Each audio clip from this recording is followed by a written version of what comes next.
channel. Hey, you know what time it is? What time is it, man?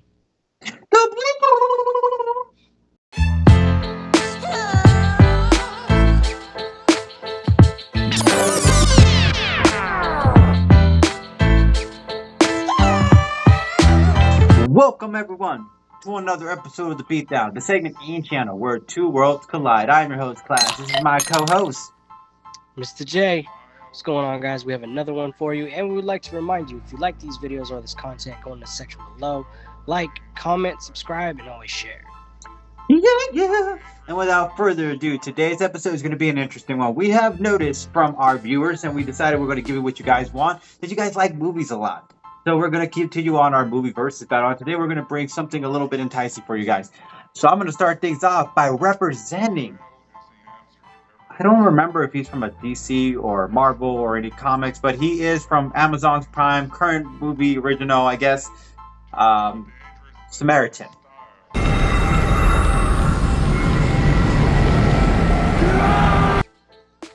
Okay.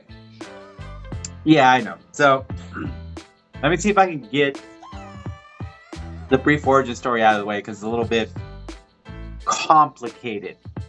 Okay, so Sylvester Stallone, aka the Samaritan, starts off with this. Two twin brothers are born. They grow up at some point, they hit puberty, but hit puberty in a different way where they gain superpowers. And, people find out about it, and then they decide to burn the family with them inside of it, but the brothers survive, but the family die.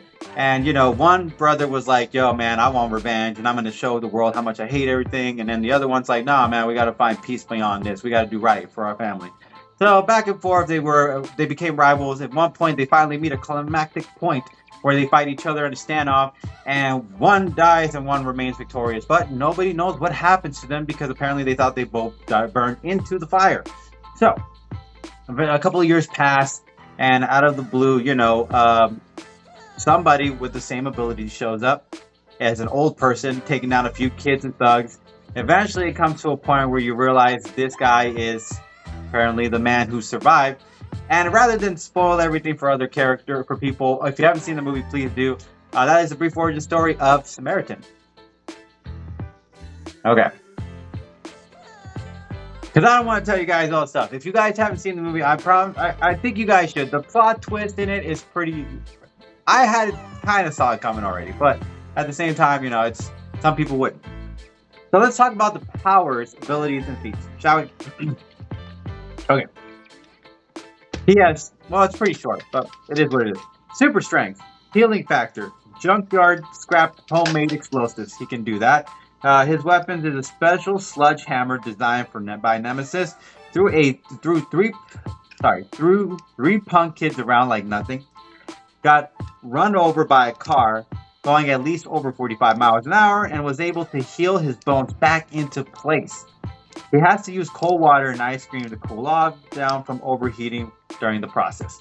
Pretty much the only downfall on that. Took down 5 guys, even tossed a man through a wall and stopped his tracks, smashing against a car door.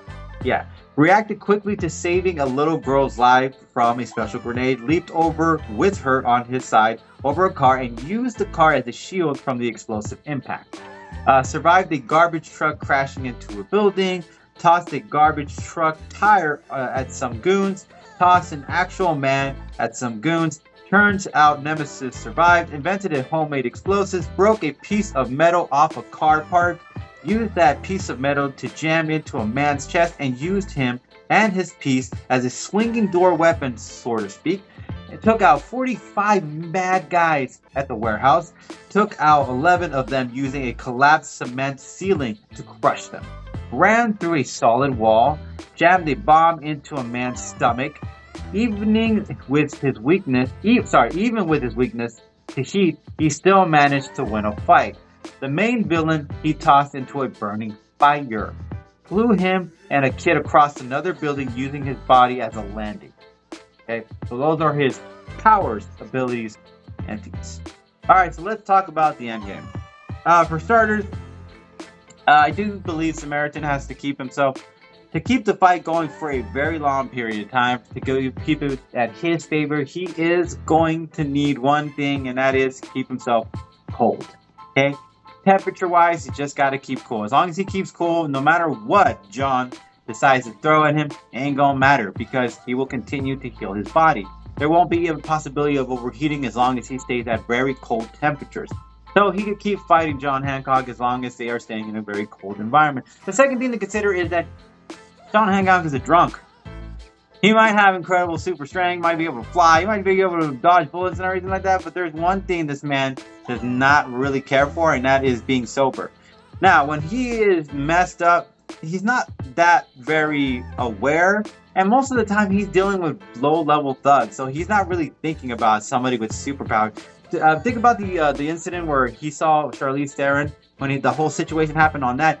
When she threw him across, he didn't see it coming, and he got his butt kicked. So the element of surprise is also in the favor of the Samaritan in this situation. But at the same time, John's never usually prepared for someone with a superpower ability. He's usually looking for somebody who has guns and stuff like that. So he usually gets hammered. Doesn't matter. He doesn't focus, and that's a problem because Samaritan is fully focused. He's not a drunk, and he's not anything on that level. He's ready to go at all times. So in a fight between the two, even if John does have more powers or abilities, it doesn't matter because Samaritan, again, still has the healing factor in super strength, and he still has his skills to his favor. He fought another superhuman being, and that was his brother, who also had the same level of strength, too. So he has taken on super.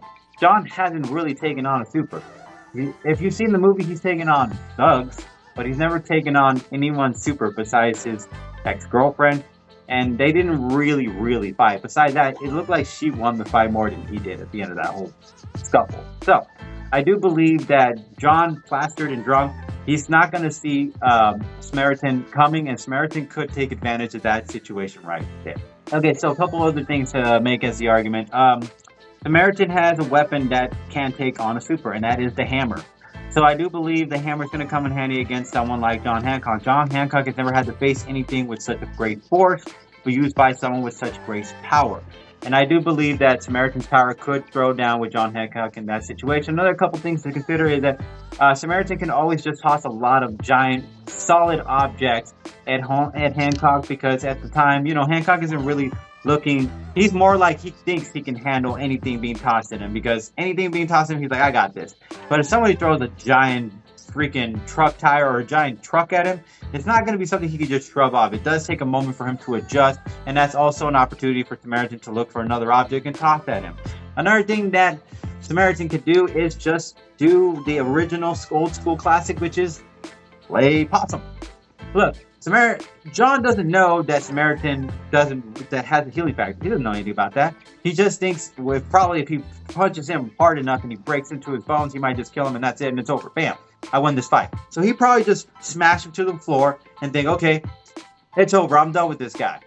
And that's all it takes at that moment for Samaritan. Now, John Hancock with his hands off guard, if Samaritan has the upper advantage from behind and has him, I think that he's going to be able to beat him better than Hancock will. Maybe Hancock and him can go to the sky, but at the end of the day, Samaritan, again, he can just keep it at ground level for a long period of time. As long as he has the hammer with him, he can always just keep bashing Hancock in the head with it while doing this fight. And a surprise element attack does keep Hancock off his toes, not being able to be aware of what's going to happen or be prepared for what's about to happen in his face. And the last and final point I will make is this. So, the Samaritan is actually a pretty smart guy. And remember, old school Samaritan wasn't always a good guy. So there are things where he could do some pretty bad things. So for example, he could probably get, I forget the character's name, Hancock's ex, to meet up at an abandoned building right across from where they're at or whatever. Let's say, hypothetically speaking, Hancock gives, Samaritan the devastating blow. He's feeling like he's bleeding out, and Samaritan's like, whoa, man, okay, look, I can't take it anymore. This is a wild card situation. I can't take it anymore. How about this? How about we just have a few more drinks? How about a few drinks before I die? Because, he doesn't know he has a healing factor just yet. So Hancock's like, you know what? You're already dying. Why not have a few drinks? They're having a few drinks, having a good time. And out of nowhere, Samaritan decides to drop the hammer and start bashing a Hancock in the head with it. Now, I do believe that kind of getting Hancock dizzy might help during the situation because I do believe Samaritan could ram Hancock into a wall. From that point, I do believe this is where things get more interesting. Now, uh, the ex is going to be around because she gets a phone call or a text message saying your old flame is in danger and stuff. You need to go to this abandoned house and help him. And she could be there at that moment, not realizing, looking around, trying to figure out what's going on. Where is he at? And bam, out of nowhere, he shows up through the wall, and there is Samaritan rushing him through it. At that moment, this would be the element of surprise where I do believe Samaritan could break down the building with all of them collapsed in it. Now, if you recall in the movie, Hancock and his ex cannot be together for too long because once they're together for too long period of time, they've developed some kind of weakness. They're pretty much each other's kryptonite. They need to be apart in order to retain their super strength and their capabilities. With them together, that means they get much weaker and become human and much more vulnerable. Both of them start feeling a lot of pain. So, at the end of it all, Samaritan could do a good and a bad thing because he does have that intention in him to do it. Break the walls, collapse them in it, and then walk out of that fight victoriously. Really? Fly.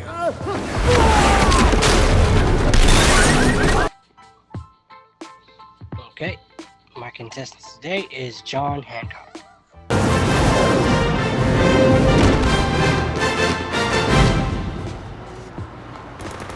What? Briefly going into the movie a little bit, basically his bio is he and his girlfriend were out one night. They were about to see a movie. I don't remember the year. What it was in the 1800s though, wasn't it? They've been together for a very long time, like 1800s, but yeah, they probably were seeing the movies during the almost close to the 1900s, maybe. Yeah. Well, they were out, and some people came up and they were hassling him, and he was brutally beaten. Now, I think they had fractured his skull, and he was just kind of left there. He woke up in the hospital with no memory of who he was or anything like that. The girlfriend, Charlize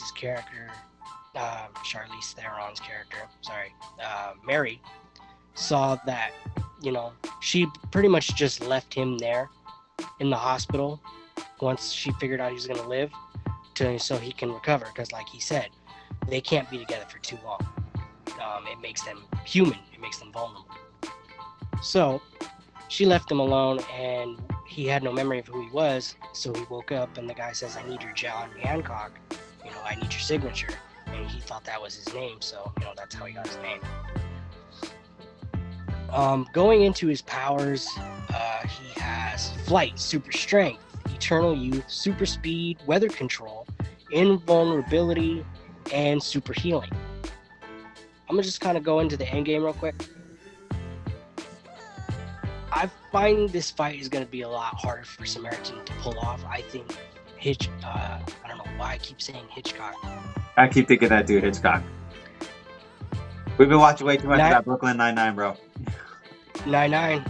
9-9? You guys get it. You guys know. You know. Some of you do. Anyway. Sorry. Hancock. I believe this fight's in his favor. I find he's stronger, faster. He has more tools in his arsenal than Samaritan does. I'm not entirely sure how the hammer can come into play. It has been said it's the only thing that can hurt Samaritan and his brother. I don't know if that weakness will entirely play out with Hancock or not. I mean, there's really only one way to find out. You gotta hit him with it and see what happens. I just find it's gonna be way too hard for Samaritan, or whichever one it is, to exploit Hancock's weakness, because if his ex-lady's not around, then he's fine. He's okay. He's damn near invulnerable. He killed a guy with a chocolate bar. Yeah. Another guy, he took off, I think it was like the lid of a heater or a room heater or something, or it was a light. He basically flattened it, sharpened it, turned it into a frisbee, and took off a guy's hand. He's done some other stuff I can't say on this channel, but Yeah, he used a car as like a shield while he was walking with to like somebody to rescue them. Like he's he's smart. he stopped a train dead in its tracks, literally a train. He ripped a bulletproof door, like the jail. He ripped it off. He ripped the ceiling off a car. Yeah, so I mean, it's just gonna be way hard for Samaritan to exploit that weakness. If she's not around, he should be okay. And like you've seen in the movie, if he goes for too long or his body does start to overheat or he gets too hurt, his heart can explode. So if Hancock can fly, bring him into a warm environment, like a burning building, then he's not going to have a good time. So in the end game, that's what he's going to have to do.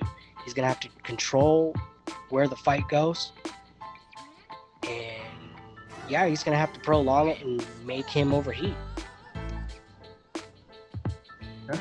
Once the hammer does come into play, because he's going to bring it with him, from the burning building, I would say Hancock just take it from him and just start beating him with it. And heat and the hammer, no, he's not gonna have a good time, not at all. Yeah, maybe Samaritan in his prime might have had a really good fighting chance, but Samaritan in older time now, like his current condition, no. He's a little beat up.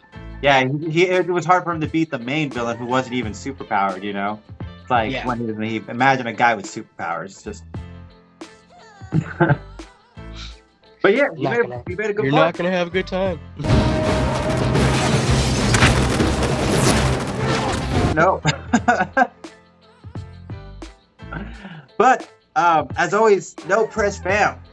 It's not up to me. It's not up to my boy here. It's up to you guys. So if you guys liked my argument, you can hashtag Samaritan. And if you like my boy's argument, what do you do, brother? Hashtag Hancock. Yeah. And that's always no press fam. We really appreciate you guys. Catch you guys later. Peace.